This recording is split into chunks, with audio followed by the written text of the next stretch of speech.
बहुत ही प्यारे बच्चों, आज का हमारा विषय है संयुक्त व्यंजन। पहले हम जानेंगे कि संयुक्त व्यंजन होता क्या है। जो व्यंजन दो या दो से अधिक व्यंजनों से मिलने से बनते हैं उन्हें हम संयुक्त व्यंजन कहते हैं। इसके बाद है कि संयुक्त व्यंजन की हिंदी वर्णमाला में कुल संख्या 4 है। कौन से 4 हैं? आइए जानते हैं। पहला है अक्ष। ये कैसे बनता है? क जमा श जमा अ अक्ष। उसके बाद है त्र। त्र कैसे बनता है? त जमा र जमा अ, इससे बन जाता है त्र। तो हमें यह ध्यान देना है कि जब त्र लिखते हैं तो उसमें क्या क्या आता है? त और र और अ। उसके बाद है ज्ञ। इसके अंदर ज और अ, इससे बनता है ज्ञ। उसके बाद है श्र। श जमा र जमा अ, इससे मिलकर बनता है श्र। इसके बाद है हम इनकी कुछ उदाहरणें जानते हैं भी इन संयुक्त व्यंजन से कौन कौन से शब्द बनते हैं। सबसे पहले अक्ष।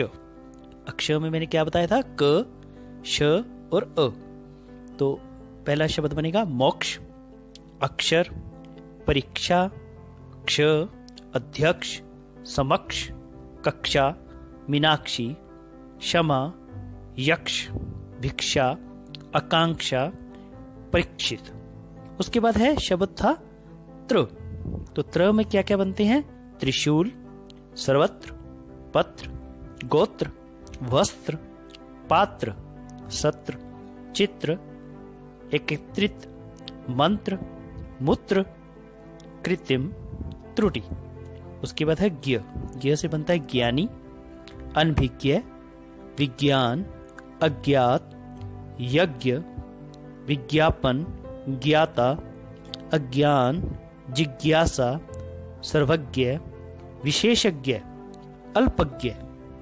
तो इसको हमने अगला जानते हैं श्र। श्र से बनता है विश्राम, आश्रम, श्राप, श्रुति, श्रीमान, कुलश्रेष्ठ, श्रमिक, परिश्रम, श्रवण, आश्रित, श्रद्धा, मिश्रण और श्रृंखला।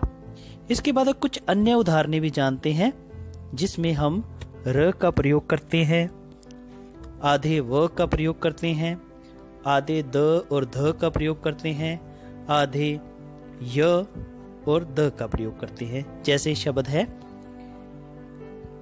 क के पैर में अगर र हो तो उसमें क्या क्या होता है? क जमा र जमा अ। इसके बाद हम इनके उदाहरण भी जानेंगे। उसके बाद द और द के पैर में व हो तो क्या क्या होता है? द जमा व जमा अ, द्व। आगे ट्र। ट्र के पैर में ट जमा र जमा अ। उसके बाद है ध। द और ध। द और ध, ध्यान से देखिए, जब ध होगा तो आगे से थोड़ा सा गोल होगा, द और ध। उसके बाद है द्य।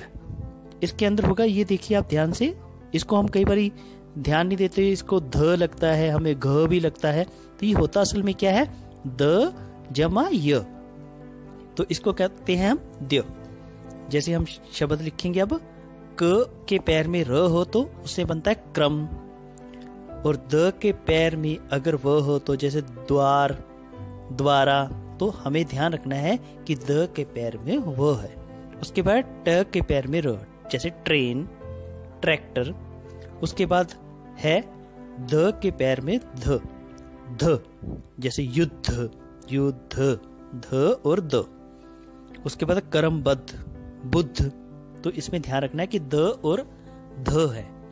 उसके बाद है ध्य, जैसे वैद्य। तो इसमें याद रखना है कि द जमा य है। उसके बाद विद्या, वी जमा द्या, विद्या। तो इस प्रकार हमने संयुक्त व्यंजनों को ध्यान से कर लेने हैं और इनको बार बार प्रैक्टिस करनी है, कॉपी पर लिख लेने हैं।